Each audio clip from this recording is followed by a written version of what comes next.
again, the attorneys do cost a lot of money.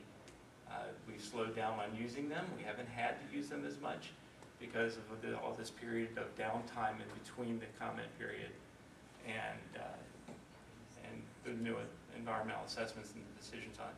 But still, there's a lot of outstanding money out there that we do owe them. People here have been very generous. We ask you to continue to do the same in the future. Is there any questions about the legal aspects of this? I'm not going to have all the answers, but I'll be happy to take them and take the questions and find out. Nancy? Sorry.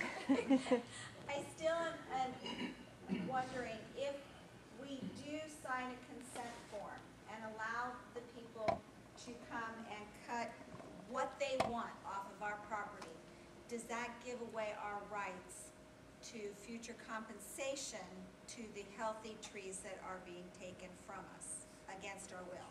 Yes, it would. Okay, so don't sign anything? Even if we give them verbal permission, we are giving them permission, according to Mr. O'Connell. Okay, that's kind of important. Yeah, this is not something that we are saying is going to go to Ohio's taking laws. If we give them permission to take a tree, that tree is then theirs. Okay. Good question. I still am very confused about these wooded lots, what's a manicured yard.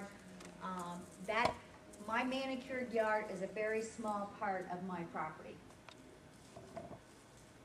If I allow them to come into my woods and survey, am I then setting myself up to allow them to just come in and start cutting my healthy trees?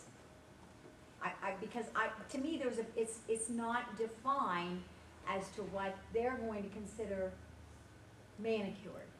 You're right, the environmental assessment doesn't specifically address that. I think that may be on a per property basis. You're going to need to give as much of a written explanation at the time of the survey as possible. And if you're not happy with it, then by all means, do not let them move forward. Although didn't it say that they did not plan to chemically treat the woodlots? They did. That's what they, exactly. Right. But you're asking what constitutes a woodlot.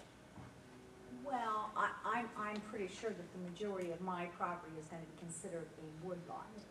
I mean, in my opinion. Okay. But then I'm also concerned about,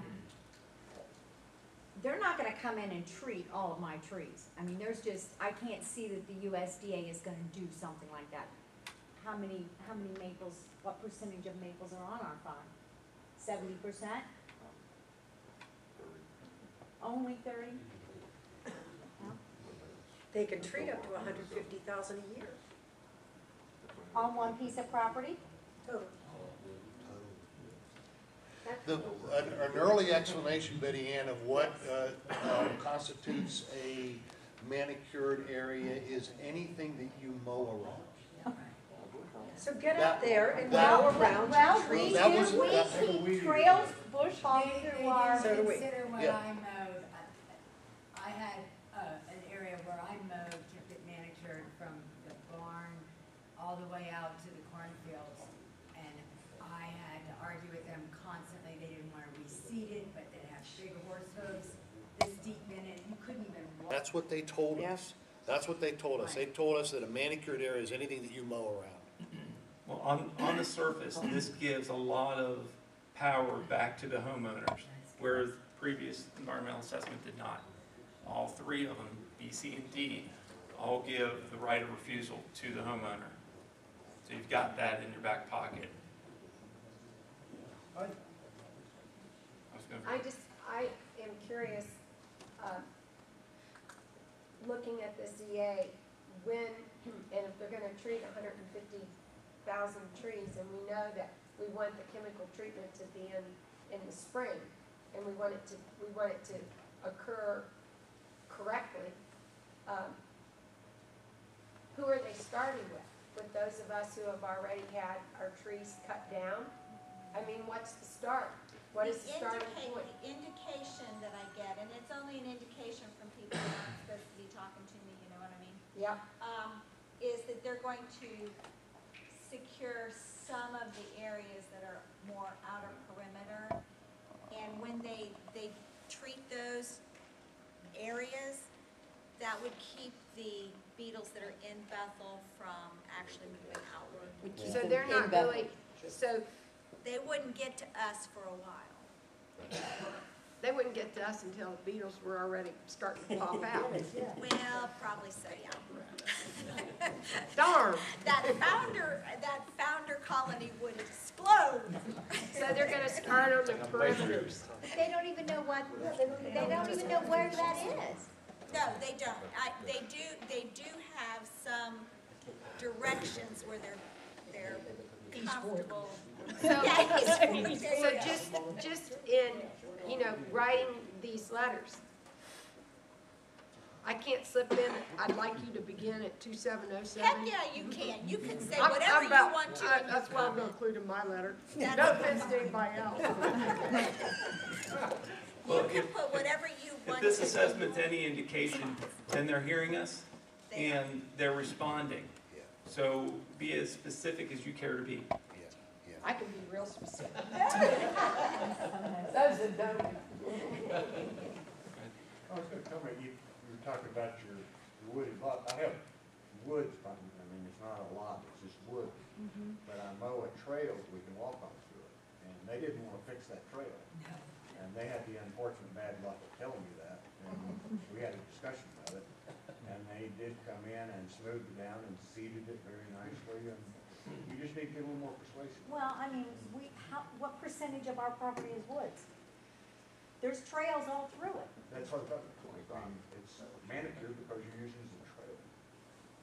A mode. It just seems like anybody that has wooded lots, we're on our own to fight for. And You that's gotta- because, You gotta play hardball. NEPA covers that. That's what I'm saying. When you get into the NEPA document, you tell them you use your woods for X, Y, and Z, and therefore they need to stay however you want them. The point is, there's gonna be some people that I'm sure are gonna say, hey, clear my property, have at it. Good for them, that's fine. My thinking is the only reason I'm there is my woods. And Michael can tell you, I keep saying like, plant more trees, let the woods encroach. Well, our yard keeps getting smaller and smaller. Well, until then. But the point is that the NEPA, those 5 points that I brought up, and it's Are you gonna put that on the ALB website, please? the whole document is, but Oh, I it can is? put this, Okay. but you know what, I Oh, can put those those 2 points. slide presentations up there. You know. Okay, let's, can we move on a little bit? I just have a question. Has it been decided that, like in the wooded areas, since I backed up to here and they're cutting and we've got a creek in it, are they not going to chemically treat the stumps? Has that been decided? Or is that still on the table, that they're not gonna grind the stumps down and they are gonna put the chemicals down that we have to worry about getting in the water? It's still It's- mentioned in It the is EA. still mentioned in the Yeah, EA. it is still in, So I need to It's make called sure that I triclopyr. say, I do not want it, And that's part of the right of refusal. Yes. okay. If they say this is the only way we're coming onto your property, you can say then don't. Okay. You can try to negotiate something else. The environmental assessment doesn't say you can negotiate, but it also doesn't say you can't. Okay. It doesn't address it at all. Who would, just so that I'm watching when they're back in the woods, 'cause like I said, most of it's not my property, it's, Paul, he lives here on 125. And, so I watch for him and I say, hey, Paul, guess who's back in your woods, cause they don't go knock on his door. Who would be putting that chemical down once they take down the trees? Cause I asked one of the guys from Davies and they said, oh no, we would not put that chemical on the stumps. So will it be the USDA guys or would it be Davies coming in? Davy has been pretty adamant about they do not use They- that as their yeah. policy. the experience, Even though That's it's what I heard, but I written just in wanted here. somebody else to tell me that they're saying the same thing. Treat the stumps with chemical. yeah. That's what he told The me. experience that we've had on our farm with Davy is when they had the opportunity to use chemicals, they refused to do it. Okay, that's what they told me. Yeah, they said refused to that- do it, and I they ended up, wanted To make sure that, I'm not getting smoke. Yeah. on my end. ended I'll up give you an grinding example. on 'em. They ground they ground a stump on a hillside, and that hillside was like this, went straight down into a creek bed, and they actually chained the stump grinder to the front of a bobcat and used the bobcat to let that stump grinder was like this. If that chain had broken, it just rolled right over into the creek, but they got it done. Because they're real adamant about not wanting to use tricloper, especially. They're telling me, but you know how it is. Sure. They can tell me one thing and we go, okay. I would stay adamant. I would just say, you know what, you're not using it. Yeah. Another point you can argue with on certain areas is best management practices for logging. Anything around a creek bed, they're supposed to keep a buffer zone. Stream something zone, I forget what it's. Yeah. But they're not supposed to cut and or treat in those areas. So for those of you who have creeks running through property, What do they do with That's right where they infested? treated all the infested, time. they'll take the trees. But as far as any healthy tree action, they're, according to that, they should be BMPs for the avoiding state of those Ohio areas. say they shouldn't be doing that. Right. So that's something else you can be out there arguing Is for that your own like- property. Is that the 5 feet from the creek bed thing? It's Yeah. 20, minimum of 25 feet from the banks. Oh, is that what it is? And then depending on the slope, it increases accordingly after that. Okay. So if you have a slope to a creek that's higher, then they have to stay 50 feet or 75, whatever it, Okay, and that's post trees, that's not infested. yes. But Best it management does, practices for logging. it does still say in the EA that they plan to use it. And Yeah, that is they- the harmful chemical that I refused, from the very beginning, that's been my problem. So, make sure you ask. Ask and make them give you an answer, and if you don't like it, I refuse want to it. ask a question. The people have been telling me they've seen on the television and that this is all settled and we're going to save our trees and be treated. Have you got that impression from a lot of people too, that they did come out on, I don't watch television much. Yeah. They said it was on television that we were going to accept a certain plan and all that. That's The only thing that's been on television, they did an interview with me at the farm, and I basically said to them, we are cautiously optimistic about this environmental assessment. And that's nothing more than I portrayed to you guys here tonight. Yeah, it's a step in the right direction. I agree with Brian. People say, oh, it's all settled and done. No. And see, that's part of the problem. Patty and I walked down, we did Stone Lick, we did Dennis's Road down there on Saturday, this past Saturday. We went door to door with brochures for this meeting tonight, Patty and I did. And the perception that I got from the people down there was, oh, well, they're done. Yeah. No, all of them orange ribbons hanging in the trees mean that they're still gonna come in, and if there's beetles in them trees, they're taking them down. Those are just the suspicious trees they hang an orange ribbon on. Well, you drive up Possum Hollow, there's orange ribbon all the way up that road where they mark a trail to go back into the woods. So they're not done, but there are still people that think that there's people in Bethel. Mr. Hembry, I know you realize that that's the same thing in Bethel. There's still property owners in the village that are thinking, well, they're gone. They're done. That's not the case. I have another question. My neighbor that the property backs up into, he's buying that property on a land contract, so he didn't even get notified. It went to, I guess, he's not considered the owner since it's a land contract. And the owner is technically in Florida. And so, does he have a right to say, don't cut the trees, or because if they don't get a hold of the Probably guy not in legal. Florida? No, I don't believe he does, because who the rightful property owner is. Okay, so technically it's still another guy's name because it's a land contract. So Correct. is it the guy in Florida who? Yes. Yes. Okay, so he needs to make sure that he gets in contact with that gentleman. Yeah, they're gonna know that. They won't even give that land contract owner the opportunity to. Yeah, he didn't get any information, that's why I'm calling him going, hey, they're back in the woods. Right, Probably his right. best interest, the guy who has the land contract, to contact the owner, let him know what's going on back here. He may not be as aware Right. as somebody who's got boots on the ground here. Get a medallion signature Okay. guarantee. Last comment, if somebody does have specific legal issues to talk about, let me know. I'll go to Brian, find those answers out. We're trying to field those questions internally as much as possible, just to kind of keep our bill a little bit lower. So a lot of times we can handle them before it actually goes all the way up to him. Just let me know. Thanks, Doug. Yes, currently everybody here has been notified by the USDA or NEPA. I live here in Bethel, in King Township. I've not had anybody check my property to my knowledge. If someone comes to my door, what am I supposed to do? I refuse to sign something to give them permission to check, or? They have to check. They have the legal right in the state of Ohio. The state of Ohio wrote Ohio Revised Code to give them the legal right to check your trees. You can't stop them from doing Now, that, do so. they have to notify me ahead of time? No. And I'm able to be there? They do not. They do Although not. Davy has been, And, they, pardon me? Davy do it as a has courtesy, been but as they a don't have courtesy, to. but they That's don't a good have to. point. Davy, not only, but see, the other problem though is Davy's not the only surveyors. Yeah, We that's still true. have a lot of USDA surveyors that are acting out there independently of Davy. Davy Tree Company, if they're the ones called on your property to check it out, they're gonna knock on the door. The other guys from the USDA historically have not done that.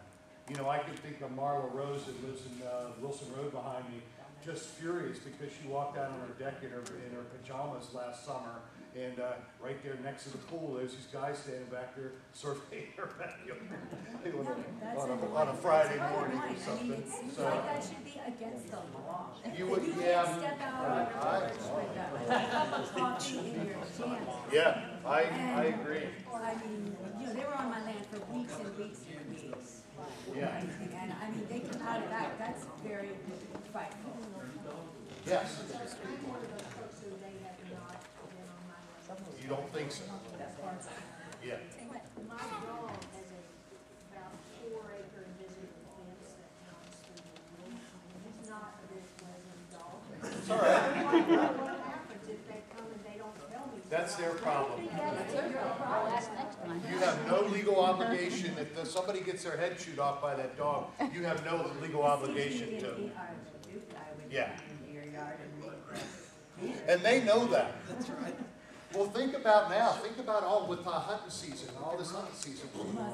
They knew then that these guys are walking around out there in the woods with, you know, all the hunters that we have in Tate Township, they risk getting buckshot in their ass. So, I mean, they knew that, just like your dog. They know that if there's a dog there that looks like he's going to bite me, probably he's going to do that. So, but you're under no legal obligation to pay for that guy's emergency room visit. Now, you're giving legal advice. Oh, that's right. I'm not supposed to be giving legal advice. Doug can't give legal advice. No comment. No comment. All right. Hey, you know what? It's after 8 already. I do want to open it up again for question and answer. There's just a couple points that I want to make before I get out of here. Option D, the decision making still lays in the hands of the USDA. These are the points that I want you to take home with you today. As it stands, that option D that we showed on there still gives most of the power, 90% of the power to the USDA. So think hard and long about whether you want to allow that to happen. They're not saying they're going to treat trees. They're not saying what entails a manicured lot versus a wood lot. There's a lot of vagaries that are vagaries that are in that environmental assessment that I think need to be really studied hard on behalf of the people that are here. Had this one come out in November of 2011, we probably would have agreed with it as is. But since then, we've learned to mistrust the government so much that that's why we're taking every single sentence and laying it side by side to figure out, is there an or an and, or an if that was here that wasn't in the original document. That's what our folks are doing now. We have been cautioned to move forward. USDA powers agree mistakes were made. Don't dwell on the past. And that's one thing that comes back to haunt me all the time. They keep saying to me, well, you know what, you shouldn't worry about what's happened in the past because we need to move forward. And it's like, you know what, you have no idea what we went through as property owners in the past. So don't tell me that I should just forget about all of this slaughter that you guys have done on these properties out here and then continue to move forward. USDA came into Bethel with an agenda and an assumption. That assumption was the first one I mentioned. When they came in here in November of 2011, they thought we were a bunch of hillbillies. And please, that's not a derogatory term. It's meant to just imply that little farm, small farming community where people wear suspenders and they're proud of it. They farm their own land or farm land that's been in their families for generations, and they figured they were going to be able to come in here and just run ramshot over top of us. And it didn't happen. It didn't happen. And it's thanks to you guys. I mean, it's thanks to those that spent the time to do the comment, to send the stuff back to the government. That's what we needed. We needed to knock them back a couple steps and take the offensive away from them. What those people didn't know is farmers know their land. Oh, absolutely. That's right. And they love their land. Yeah, absolutely. Yeah. Yep. Even though every other infestation from about 2000 on used chemical treatment, we were told the only way to eradicate, and I go back to the Ohio guy that said chainsaws. Chainsaws is the only effect, and pesticides are not effective. Imidacloprid was never offered as a component of the eradication efforts here, still isn't. Essentially, they're still being able to have control over where it goes and where it doesn't go. Still not a for sure. I agree with Brian, it's positive, but it's not, certainly needs to be cautiously approached. If total host kill proponents over-comment us, then option B wins. And that's what point I was trying to make earlier. They've got so many people out there educating the green industry now, and so many people that are essentially taunting misinformation from the federal government just in order to support the agenda of the USDA here in Tate Township and in Bethel, that our fear is there's going to be an enormous amount of Lovelands out there that are saying, you know what, folks in Bethel, you guys take the hit. You know, we need to nuke Bethel. I'm sorry, but I don't want it in Indian Hill. So we can't let them get away with that. What's going on in Indian Hill? This would not be going on. All right. One more thing, and I almost hate to even bring this up, but I'm going to bring it up anyway, so look at this got wet. No, actually, two more things. You see these T-shirts?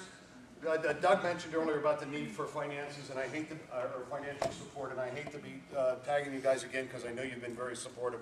These T-shirts, if nothing else, these T-shirts were designed for our Tree 8 concert, which we held in Bethel back in September of this past year. We got money that then went straight into the Legal Defense Fund for the Protect Our Healthy Trees out here.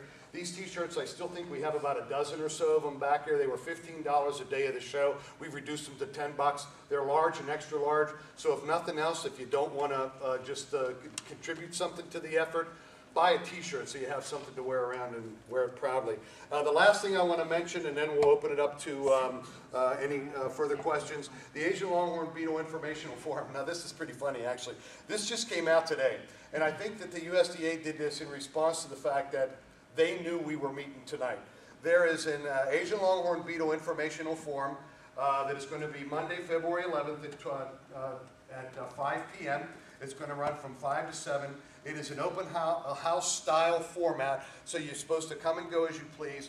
Here's the idea. Program officials from the USDA's Animal and Plant Health Inspection Service, the Ohio Department of Agriculture, will be available to answer your questions regarding the recently issued revised environmental assessment for the Asian Longhorn Beetle Eradication Program in Claremont County.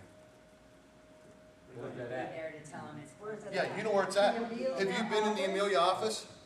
Yeah. Oh, you Well, gotta be it's kidding. not the No, office. It's not in the big. It's, How many people hold about it? here, honest to God, I swear, that conference room is from that wall to here, and from that wall probably to where, We all just flood the Yeah, we should. that's the size of the room. So is it gonna be like a Claremont County Fair thing? That sounds like it. It sounds like it. I'm thinking that's the way we need to approach it. But the other side of that, though, no, really, the other side of that is they've made an effort. They're still continuing to listen to us. You know, and that's a good thing. So in a way, this is a positive. Now, what I'd like to do is I'd like to take this back to Joe Eaker and take it back to Brad Wenstrup and Doug Green and say, hey, you know what? Let's get this venue changed. Let's put this in a room where we can fit some people in.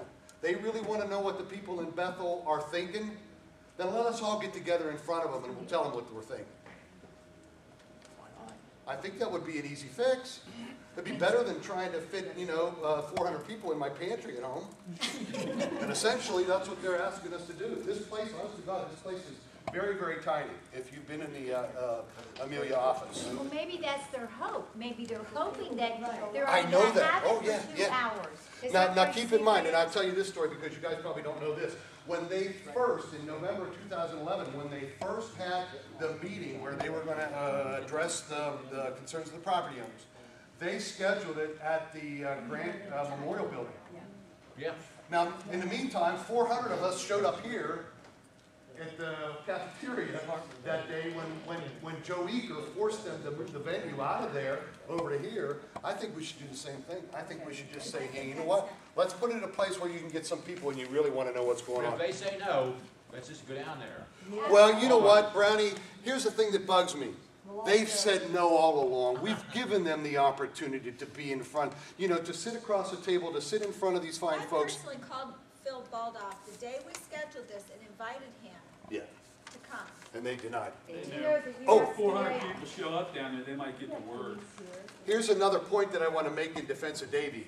We asked Davey to be here as well.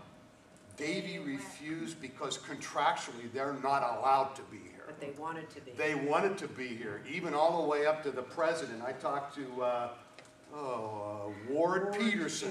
Ward Peterson, who's the president of Davey, and he said, God, man, I'd love to do that. He was going to change things around in his schedule. He was going to be in Indiana today, and instead he was going to come here. And then he called me back the next day and said, they won't let me do it. So when that Young came, the first meeting, Yeah, Young's had they weren't supposed to be everybody here there then. from their group. No, that wasn't our meeting. That was their meeting. Right, Young's was there. That was USDA's meeting. So the USDA meeting down here at Amelia, you're probably going to get a chance to meet the Davey people down there. Yes. The USDA has rented that Flash Cave place right here in the middle of Bethel. It's got a great big huge nothing in the bottom. I think that's back. APHIS. That's Ohio, that's state of Ohio. They're doing Yeah, that's the state of research Ohio. on, That's like, not the the USDA. traps. I Okay. bet the state of Ohio wouldn't let them use it. No, that was a division of forestry that rented that. I think, do you know? I was told they were the ones doing the Underneath the traps. old hardware store in Bethel, Plain Street. Did that get rented out? The store they told me was, that was the state of Ohio. What size facility? Well, we went to the high school once, and how many people were at the high school? Couple hundred, but we had close to 400 here in Grant. We'll get Grant again. Yeah, we'll get Grant. Can you put a bug in your ear, and I'll call the politicos if you want to get out and yell and say, hey, you know what, why don't we get this finished? I think that would be great. I'll talk to Travis and see if we can. Okay.